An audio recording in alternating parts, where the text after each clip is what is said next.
36 वाला कर लिया सभी ने? सर मेरा नहीं आया। सर मेरा भी नहीं आया। ऐसा क्या हो गया? आंसर नहीं आ रहा। ओके।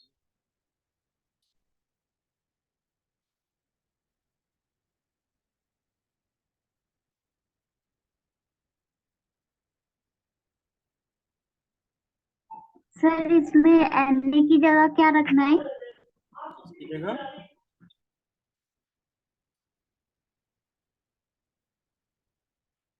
किसकी जगह? देखो, एनर्जी जो इसमें आपको दी हुई है वो दी है 242 किलो जूल पर मोल। ठीक है। और ये बोला है कि the energy required to break 1 mole of ClCl bond in Cl2। ठीक है। तो अब मैंने आपको फॉर्मूला बता दिया, लेकिन फिर भी आप नहीं कर पा रहे हो, तो देखो इसको कैसे करना है।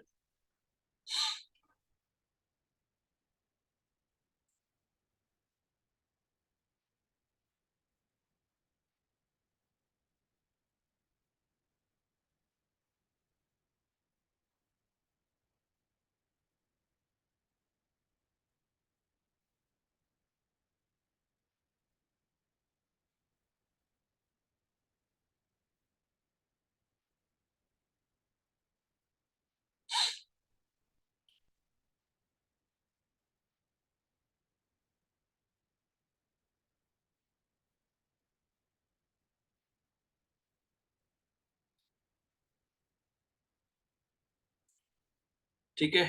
तो पहले तो क्वेश्चन को थोड़ा ध्यान से पढ़ो। आपको यहाँ पर क्या दिया हुआ है कि energy required to break 1 mole of ClCl bond in Cl2 is 242 kilo joule per मोल।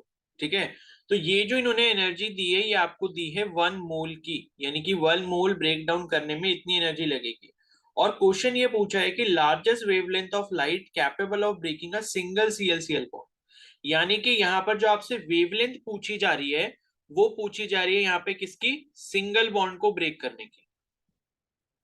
मतलब वेवलेंथ तो देखो सेम ही आएगी, भले ही 1 मोल की बात करो सिंगल की बात करो, लेकिन आप जो वेवलेंथ कैलकुलेट करोगे वो सिंगल के लिए कैलकुलेट करते हो।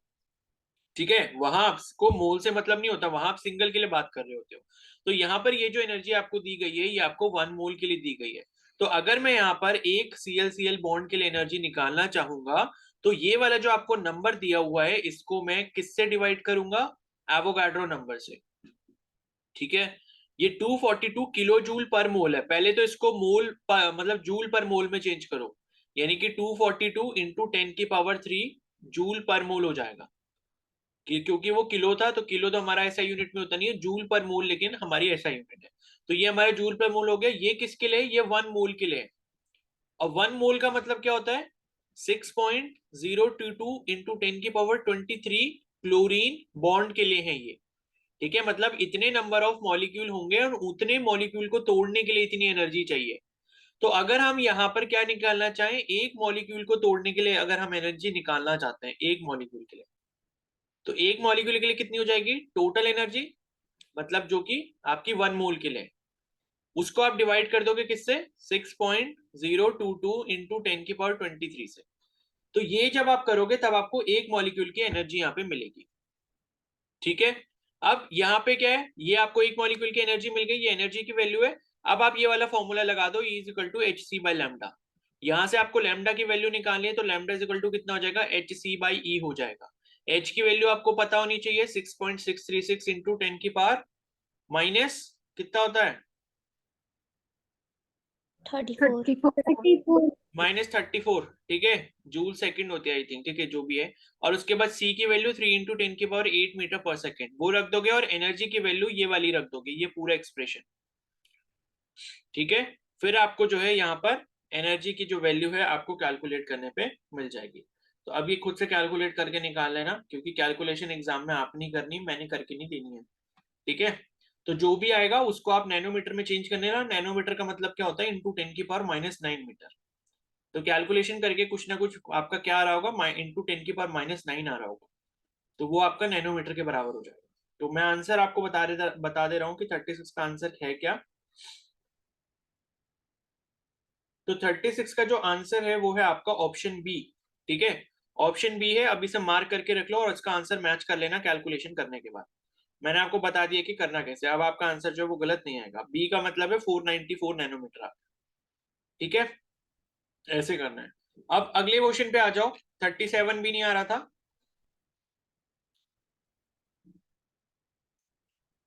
ठीक है, 37 वाला जो क्वेश्चन है उस पर आ जाओ। हाँ, बी आ रहा है। ठीक है, तो 37 क्वेश्चन क्या है, वर्क फंक्शन आपको दिया हुआ है। वर्क फंक्शन का मतलब क्या होता है, W0। ठीक है, W0 की जो वैल्यू है वो आपको दी है 4.2 इलेक्ट्रॉन वोल्ट। और W0 जो होता है वो क्या होता है, H न्यू नॉट होता है। ये भी आपको ध्यान रखना होगा। तो 4.2 इलेक्ट्रॉन वोल्ट हो गया। और इलेक्ट्रॉन वोल्ट को आपने क्या करना है, इलेक्ट्रॉन वोल्ट किसकी यूनिट होती है, एनर्जी की यूनिट होती है। ठीक है, इसको आपने किस में करना है, जूल में कन्वर्ट करना है। तो एक इलेक्ट्रॉन वोल्ट को अगर आप जूल में कन्वर्ट करते हो तो उसको आप 1.6 इंटू 10⁻⁻19 से मल्टीप्लाई करते हो। तो 4.2 इलेक्ट्रॉन वोल्ट जो है वो कितना हो जाएगा, 4.2 इंटू 1.6 इंटू 10⁻⁻19 जूल। ये क्या होता है भाई, ये जो होता है ये एक इलेक्ट्रॉन पे चार्ज की वैल्यू होती है। एक इलेक्ट्रॉन पे इतने गुलाम चार्ज होता है, उससे हम इसको मल्टीप्लाई करते हैं तो इलेक्ट्रॉन वोल्ट जो है वो जूल में कन्वर्ट हो जाता है। इसको ध्यान रखना अगर आपने नहीं देखा था पहले, लेकिन मैं बता भी चुका हूँ। एक जगह पे मैंने आपको बताया था इलेक्ट्रॉन वोल्ट को जूल में कैसे कन्वर्ट करते हैं। ठीक है, तो ये आपको मिल गई यहाँ पर एच न्यू नॉट की वैल्यू आपकी इतनी आ रही है। ठीक है, उसके बाद यहाँ पे ये लिखा है कि 2000 एंगस्ट्रॉम की जो रेडिएशन है, 2000 एंगस्ट्रॉम, एंगस्ट्रॉम किसकी यूनिट होती है, लेंथ की यूनिट होती है। क्योंकि एंगस्ट्रॉम का मतलब क्या होता है, 10⁻10 मीटर। तो लेंथ की होती है, यानी कि ये आपको क्या दिया, वेवलेंथ दी है। तो लैम्डा जो आपको यहाँ पर दिया है रेडिएशन का, जो कि फॉल कर रही है सरफेस के ऊपर, वो है आपका 2000 एंगस्ट्रॉम। तो 2000 एंगस्ट्रॉम को आप क्या करोगे, मीटर में चेंज कर लोगे ऐसा यूनिट में, यानी कि 2000 इंटू 10⁻⁻10 मीटर हो जाएगा। क्योंकि एक एंगस्ट्रॉम का मतलब होता है 10⁻⁻10 मीटर। तो ये आपको लैम्डा मिल गया। अब उसके बाद आपको क्या करना है, ये आपको क्या दिया है, ये फ्रीक्वेंसी मतलब ये क्या, एच न्यू नॉट की वैल्यू दी है। तो यहां से आप क्या करोगे, सबसे पहले न्यू नॉट की वैल्यू निकालोगे। एच न्यू नॉट की वैल्यू इतनी दी है, न्यू नॉट की वैल्यू आपको मिल जाएगी। ठीक है, अगर मैं इस एक्सप्रेशन को यहां पर लेकर आऊं तो न्यू नॉट की जो वैल्यू है वो मुझे कितनी मिलेगी, न्यू नॉट जो वैल्यू मिलेगी वो कितनी मिलेगी, 4.2 into 1.6 into 10⁻⁻19 joule divided by H, यानी कि 6.636 इंटू 10⁻⁻34 जूल सेकेंड। ठीक है, तो यहां से मुझे क्या मिल जाएगी, न्यू नॉट की वैल्यू मिल जाएगी। अब उसके बाद आपको यहां पर करना क्या है, एक सेकेंड, हाँ नहीं, न्यू नॉट की वैल्यू वैसे आपको निकालने की जरूरत है नहीं।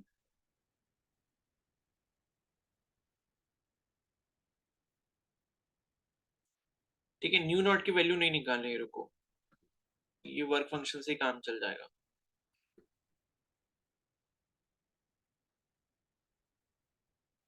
अब आपको जो यहाँ पर अगली कैलकुलेशन करनी है, वो ये जो आपका लैम्डा रेडिएशन की जो यहाँ पर लाइट इस पर पड़ी है ना, इसकी एनर्जी निकालनी है। ठीक है, ये जो लैम्डा रेडिएशन की लाइट है इसकी एनर्जी अगर आप निकालोगे तो आप किस फॉर्मूला से निकाल सकते हो, एच सी बाई लैम्डा से निकाल सकते हो। एच सी बाई लैम्डा से निकालोगे, एच की वैल्यू यहाँ पर रखोगे 6.636 इंटू 10⁻⁻34 जूल सेकेंड। ठीक है, मल्टीप्लाइड बाई सी की वैल्यू कितनी है, 3 इंटू 10⁸ मीटर पर सेकेंड। ठीक है, उसके बाद यहाँ पर लैम्डा की वैल्यू 2000 इंटू 10⁻⁻10। तो यहां से ये जो वैल्यू कैलकुलेट होके आएगी, ये मैं आपको बता दे रहा हूँ, 9.94 इंटू 10⁻⁻19 जूल आएगी। ये एनर्जी किसकी आई, ये उस फोटोन की एनर्जी आई है जो फोटोन आपका लाइट का पड़ा होगा मेटल सरफेस के ऊपर। क्योंकि ये जो क्वेश्चन है वो फोटो इलेक्ट्रिक इफेक्ट का है। ठीक है, और ये जो वर्क फंक्शन होता है W0, जिसको हम एच न्यू नॉट के बराबर भी लिख सकते हैं, ये W0 आपका E0 लिख सकते हो आप इसको। E0 का मतलब ये है कि ये आपकी क्या होती है, minimum energy to emit an electron from metal surface. ठीक है, मिनिमम एनर्जी ये ई नॉट होती है, जो कि डब्ल्यू नॉट होती है, जो एच न्यू नॉट के बराबर भी होती है, मैंने लिख दिया है, ठीक है। तो ये आपकी मिनिमम एनर्जी है, और ये वो एनर्जी है जो आपको फोटोन से मिल रही होगी, जो फोटोन आपका सरफेस पे आके स्ट्राइक कर रहा है। अब ये पूछ रहे हैं कि भाई यहाँ पर जो काइनेटिक एनर्जी है, इलेक्ट्रॉन जब निकलेगा उसकी काइनेटिक एनर्जी कितनी होगी। तो यहाँ पर क्या होता है, जो टोटल एनर्जी पड़ी है सरफेस के ऊपर, उसमें से जो एनर्जी यहाँ पर खर्च हो गई है इलेक्ट्रॉन को बाहर निकालने के लिए, और उसके बाद जो बची हुई एनर्जी होती है वो हमारी काइनेटिक एनर्जी में कन्वर्ट हो जाती है इलेक्ट्रॉन के, ठीक है। तो ऐसे करके आप जो है यहां से निकाल सकते हो हाफ एम वी स्क्वायर, मतलब काइनेटिक एनर्जी जो इलेक्ट्रॉन की है, मतलब जितनी इलेक्ट्रॉन, मतलब जितनी सरफेस पर एनर्जी पड़ी उसमें से जितनी इलेक्ट्रॉन को बाहर निकालने में खर्च हो गई वो सब्ट्रैक्ट करोगे तो जो बची हुई पूरी पूरी एनर्जी है वो इलेक्ट्रॉन की काइनेटिक एनर्जी में चेंज हो जाती है। ये हमने पढ़ भी रखा ऑलरेडी, ठीक है, ये हमने क्या है, पढ़ भी रखा था, ठीक है। तो ये जब आप निकालोगे ई की वैल्यू आपकी ये आ गई है, और ई की वैल्यू मतलब 9.94 इंटू 10⁻⁻19, और ई नॉट की जो वैल्यू है, ई नॉट कैसे आया था हमारा, ई नॉट आया है ये 4.2 इंटू 1.6 इंटू 10⁻⁻19। तो ये जब आप सॉल्व करोगे तो ये आपको मिलेगा 6.72 इंटू 10⁻⁻19 जूल, ठीक है। तो ये मिला, अब इसमें से आप ये माइनस कर दोगे 6.72 इंटू 10⁻⁻19, ठीक है। तो ये सब्ट्रैक्ट करोगे आपको काइनेटिक एनर्जी की वैल्यू मिल जाएगी। काइनेटिक एनर्जी कितनी आ जाएगी, ये आ जाएगी 3.22 इंटू 10⁻⁻19 जूल। ऐसे करना है क्वेश्चन, आगे सभी को समझिए। Yes sir. Yes sir. बोलो किसको समझ नहीं आया।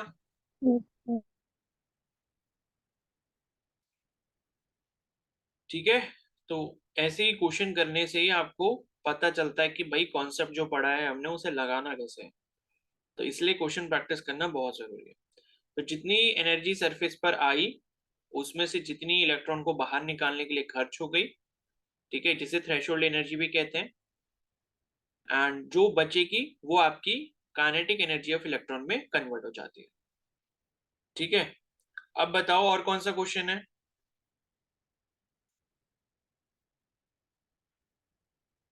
सर 41।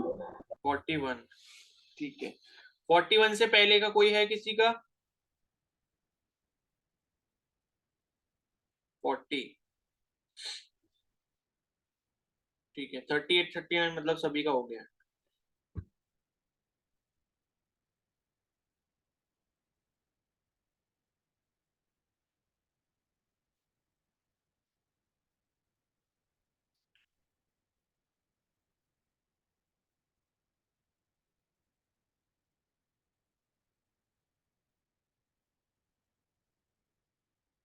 थर्टी एट नहीं हुआ, क्यों नहीं हुआ भाई। 38 में क्या रह गया, अब वेवलेंथ दी है 45 नैनोमीटर, मीटर में चेंज कर लोगे 10⁻⁻9 से मल्टीप्लाई करके। एच की वैल्यू दी रखी है, सी की वैल्यू दी है, तो एनर्जी नहीं निकाल सकते हो इतनी देर से हम क्या फॉर्मूला पढ़ रहे हैं, बताओ। दीक्षा कौन सा फॉर्मूला यूज होगा।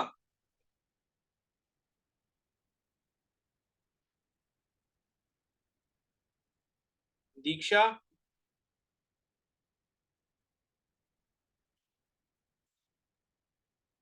दीक्षा बताओ भाई, कौन सा फॉर्मूला लगेगा यहाँ। इतनी देर से तो हम 3 4 क्वेश्चन कर चुके हैं एनर्जी कैलकुलेशन के। निकिता कौन सा करेंगे। E equal to SC by lambda. हाँ, दीक्षा समझ आ गया।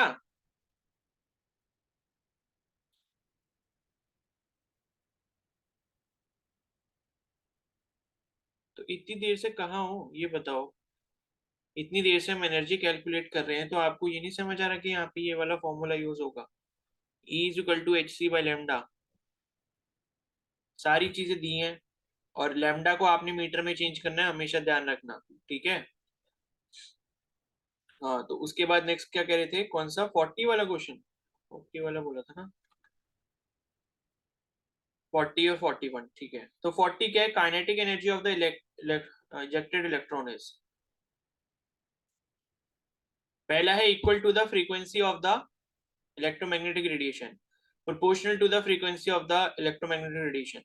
भाई क्या रिलेशन बताया था मैंने, काइनेटिक एनर्जी और इंटेंसिटी और फ्रीक्वेंसी और एक और चीज थी उसके बीच में, कौन बताएगा? स्नेहा बताना जरा।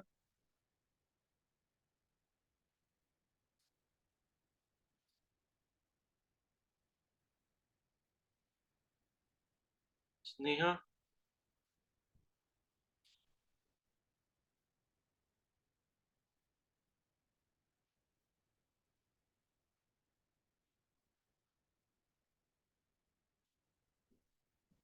देखो यहीं के मैंने साइड में लिखा भी होगा।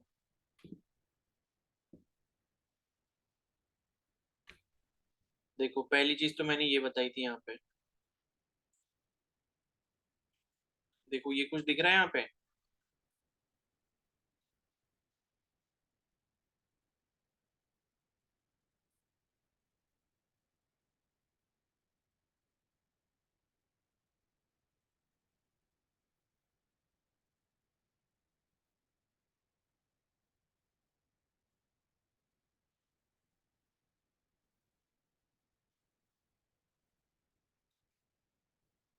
नहीं चलो अब वो पूछ लिया मैंने।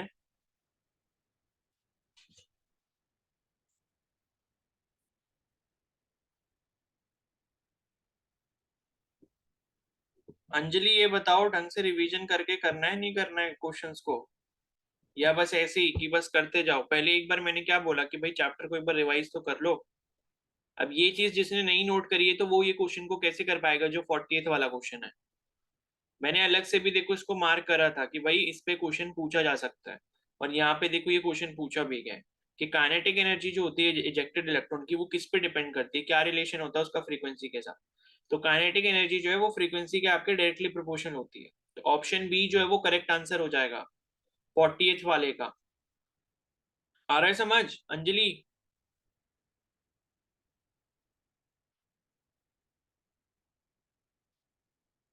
तो भाई एक बार एनसीईआरटी पढ़ लिया करो प्लीज। और ये जो मैं साइड में लिखवाता हूँ ये फालतू में नहीं लिखवाए हैं मैंने, ये इंपॉर्टेंट पॉइंट्स होते हैं तो एनसीईआरटी लेके बैठा करो, उसमें लिखा करो। और एनसीईआरटी नहीं है अगर पीडीएफ से पढ़ रहे हो तो एक कॉपी ले लो उसमें लिख लिया करो। भाई ये तभी तो बताता हूँ मैं अलग से इंपॉर्टेंट चीजें। अरे तो बुक नहीं है तो कॉपी तो होगी, या कॉपी में भी नहीं लिखना?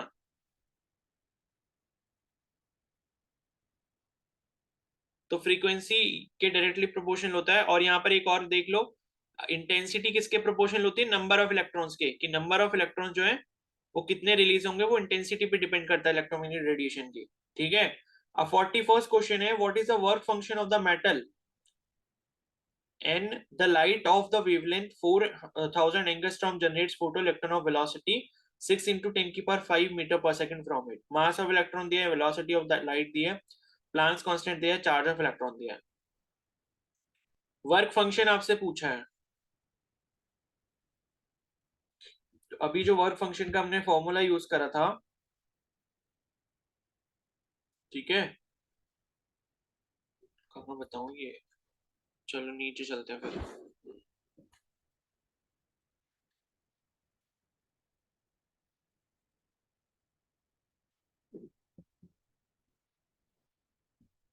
देखो वर्क फंक्शन मैंने अभी आपको बताया था जो कि ई नॉट के बराबर होता है, यानी कि minimum energy to emit an electron. ये किसके बराबर होता है? एच न्यू नॉट के बराबर होता है। ठीक है, न्यू नॉट क्या आपकी थ्रेशोल्ड फ्रीक्वेंसी है। अब यहाँ पे जो है आपसे क्वेश्चन में फाइनली जो पूछा गया है वो पूछा है 41 ना, कि वर्क फंक्शन मेटल का क्या होगा। ठीक है, एन की वैल्यू आपसे पूछिए, what is the work function of the metal N.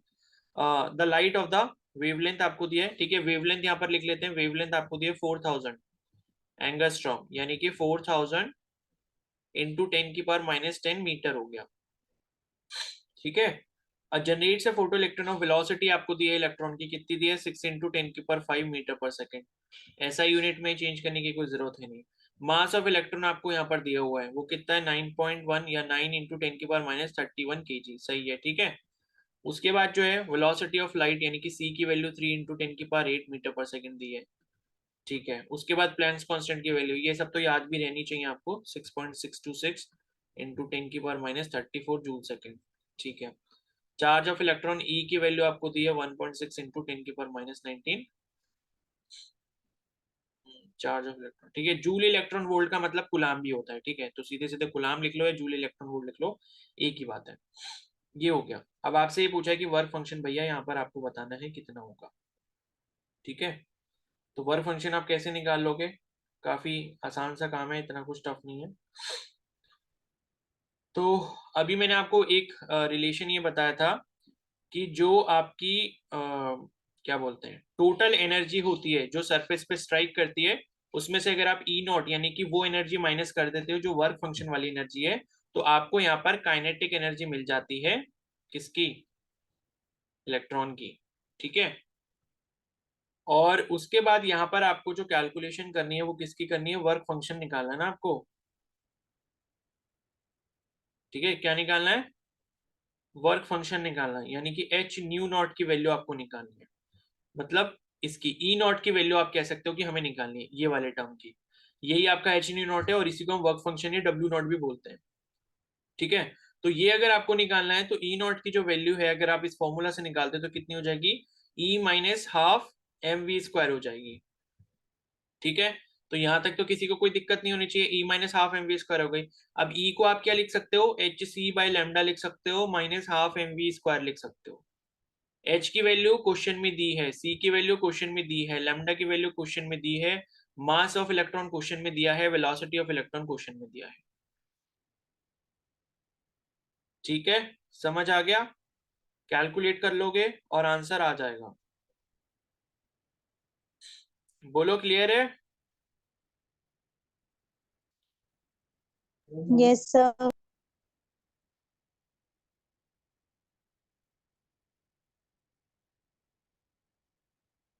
ठीक है, तो ऐसे करना है। इतना क्या डर जाते हो ऐसे क्वेश्चन से? इजी सा तो क्वेश्चन है ये।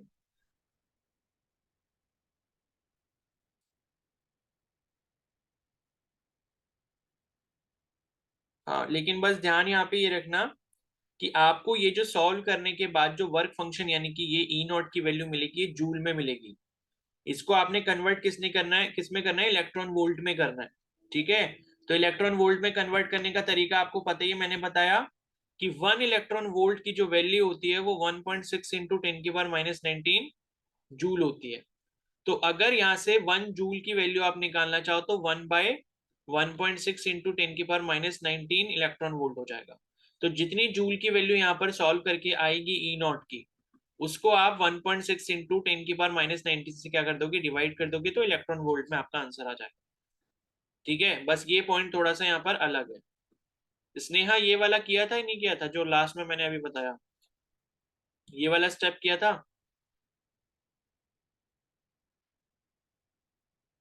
हाँ, तो बस ये वाला और कर लेना, फिर आंसर आ जाएगा। ठीक है, ये लोग यहाँ से गायब कैसे हो रहे हैं भाई ये?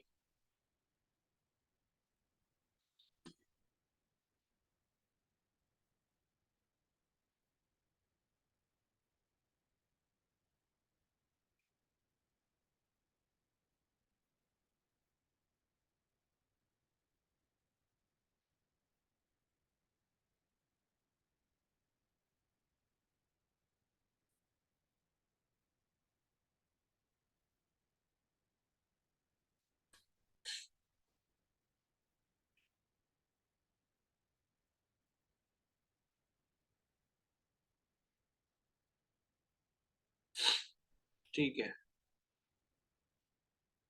अब ये कौन कह रहा है भाई ये रिपीट कर दो? ये रिपीट क्या करना है इसमें? बताओ, आस्था क्या रिपीट करना है?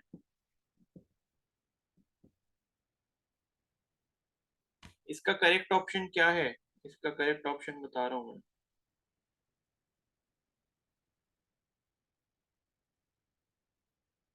कौन सा था? 41 वाला था ना?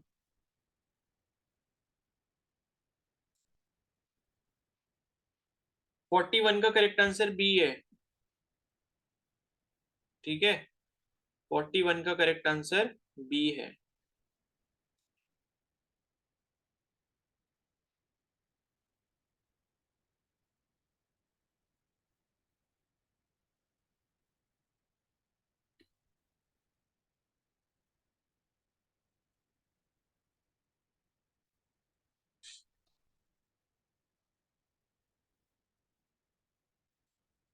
चलो उसके बाद अब कौन सा क्वेश्चन बताना है? 41 हो गया, फिर बताओ।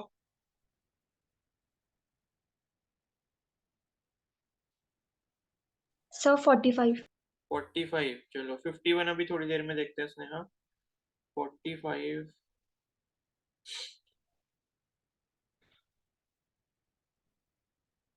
the ratio of the shortest wavelength of two spectral series of hydrogen spectrum is found to be about 9. The spectral series are, ठीक है।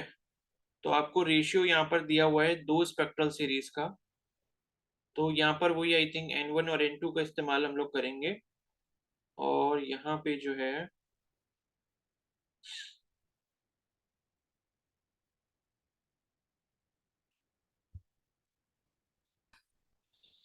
45, 48, ठीक है।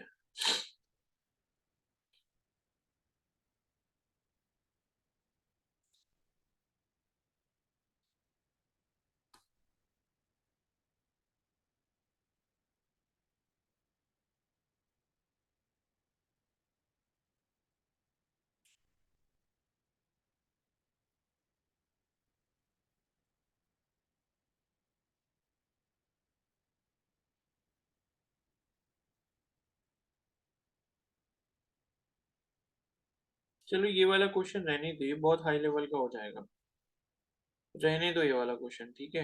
ये क्वेश्चन कहाँ पूछा गया था? वैसे जेई मेंस में पूछा गया, ये थोड़ा हाई लेवल का क्वेश्चन है, रहने दो, ठीक है। इतना ऊपर जाने की जरूरत नहीं इसमें। अब 48 को देख लेते हैं, ठीक है। 48 क्या है? Which of the following relation correctly describe all the lines in the hydrogen spectrum? अब भाई 48 में ऐसा क्या है जो बताना है मेरे को? अंजलि, कामिनी, ये तो सीधा सीधा फॉर्मूला है, फिर वही बात हो गई कि एनसीईआरटी रिवाइज नहीं कर रहे हो।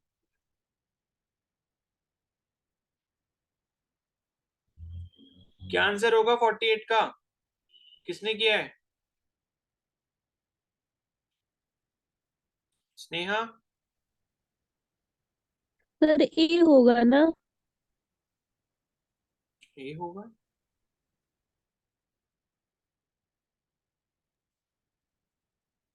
देखो यहाँ दिखाऊं मैं आपको क्या था इसका आंसर। इतना तो डिटेल में बताई थी ये सारी चीजें, फिर भी नहीं समझ आ रहा है।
ये कैसे होगा मेरे को ये तो बताओ।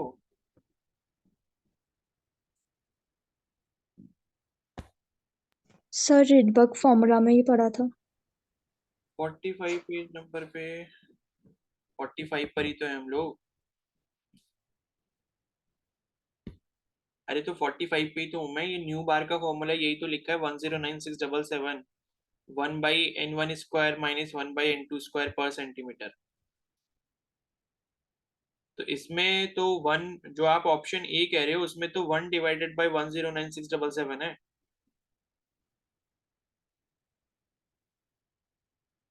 बोलो।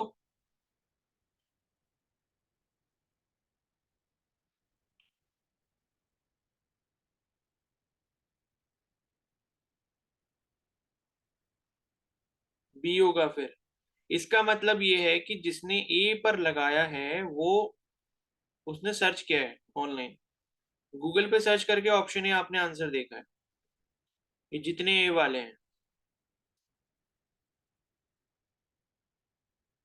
कशिश, देखा था क्या? आस्था। भैया कॉपी भी सही लिखा हुआ था लेकिन एक की मतलब ए लिख बोल दिया बी की जगह। अच्छा, ऐसा भी हो जाता है भाई। ऐसा है, इसमें ऑप्शन जो होगा वो आपका इनमें से कोई सही नहीं है, ठीक है। 1 बाय ये, क्योंकि ऑप्शन बी में देखोगे तो 1/n2² माइनस 1/n1² है, लेकिन ऑप्शन जो बिल्कुल सही मतलब इसमें दिया ही नहीं है, ठीक। न्यू बार का यहाँ पर फॉर्मूला देखो ना, ये क्या लिखा है, 109677 1/n1² minus 1/n2²।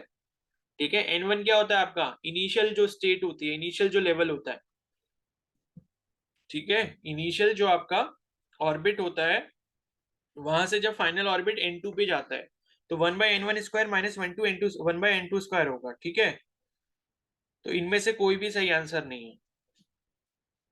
Option B हो सकता था, लेकिन अगर उसमें 1/n1² माइनस 1/n2² दिया हुआ था, लेकिन उसमें 1/n2² माइनस 1/n² दिया, और ना ही आगे माइनस साइन लगाया, तो इसलिए इसमें से कोई भी सही आंसर नहीं है, ठीक है।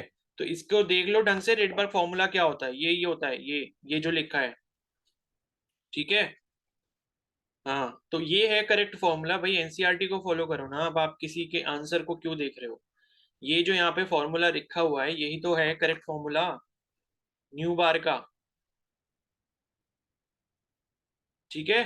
सभी सीरीज के लिए ये वाला फॉर्मूला यूज किया जाता है। और एक और फॉर्मूला मैंने आपको दिखाया था, वो मीटर के टर्म्स में था, इसी का जो दूसरा डिराइव करके हमने निकाला था, जिसमें हम एक दूसरा रिडबर्ग कांस्टेंट डालते हैं, ठीक है।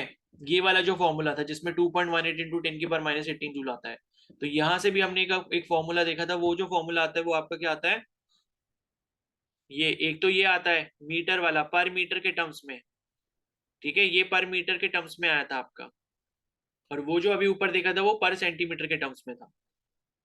क्लियर है? ठीक है, तो अब इसमें कोई कंफ्यूजन नहीं होना चाहिए। ओके, 48 के बाद 49, 50 कर लिया, कर ही लिया होगा।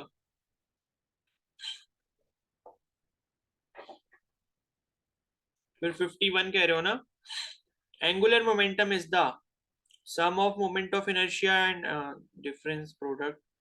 भाई अब इसमें मैं क्या बताऊं, ये बताओ। एंगुलर मोमेंटम नहीं पढ़ा था, लिख कर भी बताया होगा मैंने किसी पेज पे।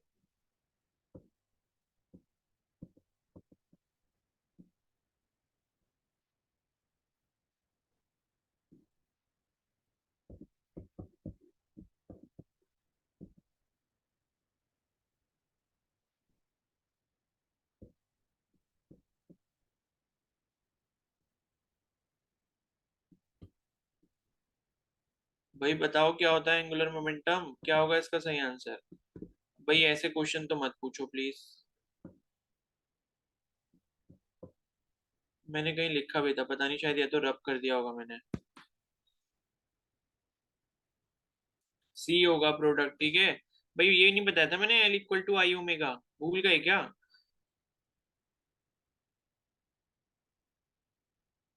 फिर इसमें क्या पूछने जैसा था ऐसे। एंगुलर मोमेंटम क्या होता है, product of moment of inertia and angular velocity, I omega. ये तो किया था, पढ़ाया भी था मैंने ये। फिर उसके बाद 51 के बाद 52, the expression for Bohr's frequency rule. भाई ये भी पढ़ रखा है, ये कोई अलग तो है नहीं।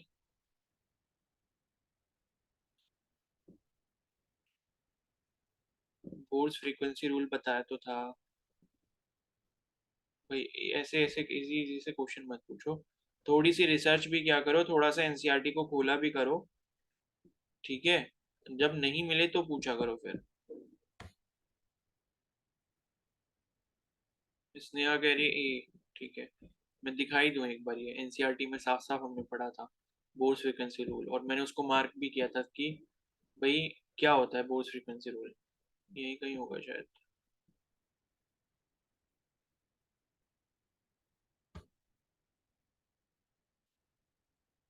फोर्टी थ्री पेज पे है, 49,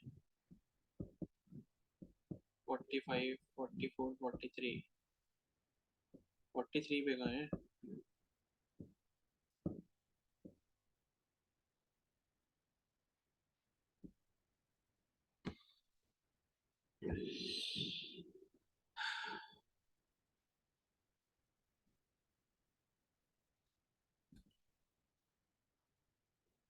अरे बताना भाई किस पेज पे था, 43 पे तो नहीं है।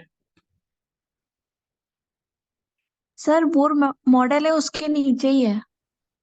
Limitations of Bohr model, explanation of line spectrum.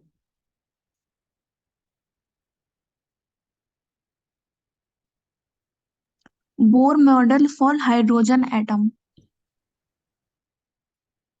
देखो ये है, ये जो था थर्ड वाला, देखो मैंने इसको मार्क भी कर रखा है यहाँ पे, ये थर्ड वाला पॉइंट जो देख रहे हो, the frequency of radiation absorbed और emitted when transition occur between two stationary states. ये मैंने देखो पिंक से हाईलाइट भी करे कि बोर्स फ्रीक्वेंसी रूल किसे कहा जाता है, इसे कहा जाता है एफ या फिर N is equal to delta E by H, इसका मतलब E two minus E one by H. तो कौन सा सही आंसर होगा, ए वाला हो जाएगा। ठीक है, किसने पूछा था, कामिनी? Yes sir. ये नहीं हो पा रहा है सर वो थोड़ा मैं कंफ्यूज हो गई थी। भाई, कंफ्यूज कैसे हो रहे हो, एनसीईआरटी खोल के देखी। यस सर, ये देखा था वो। फिर इसमें क्या कंफ्यूज होने वाली बात थी भाई, एनसीईआरटी देखो अच्छे से, नहीं मिलता तब पूछो ना फिर, वरना भी पता कैसे लगेगा मेरे को कि एनसीईआरटी रिवाइज कर रहे हो नहीं कर रहे हो। ठीक है, चलो अब इसके बाद के क्वेश्चंस कल कर लेंगे, अभी यहाँ तक हमने कंप्लीट कर लिया, कल सुबह फिजिक्स की क्लास करेंगे फिर, ठीक है, शाम को बचे क्वेश्चंस कर लेंगे इसके। ठीक है, अब एक टेस्ट है अभी इसके बाद, 10 मिनट बाद मैं भेज रहा हूँ ग्रुप में लिंक, उसको करो, बायोलॉजिकल क्लासिफिकेशन का, 7:10 से शुरू होगा।